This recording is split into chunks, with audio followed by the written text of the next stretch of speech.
ওই যে ফিলিস্তিনের পতাকা উড়ছে, আমরা এই পেকুয়ার ময়দান থেকে ফিলিস্তিনের সাথে, আমার ভাইদের সাথে আমরা সংহতি প্রকাশ করছি।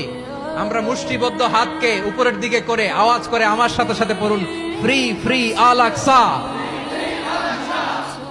একজন ভাই আমরা বাকি থাকবো না, হাত উঁচু করে প্যান্ডেলের সামনে পেছনে আকাশ বাতাস মুখরিত করে আওয়াজ করে পড়ুন, ফ্রি ফ্রি আল আকসা। আওয়াজ তুলে পড়ুন, free free Al Aqsa, free free Al Aqsa. Palestine will be free from the river to the sea. Palestine will be free. Free free Al Aqsa. আল্লাহ আমার আল আকসার ভাইদেরকে মুক্ত করুক। মক্কা মদিনায় যে যেমনি আমরা নামাজ পড়ি, ওই পবিত্র মসজিদের পাশেও যেন আমরা নামাজ পড়তে পারি। আল্লাহ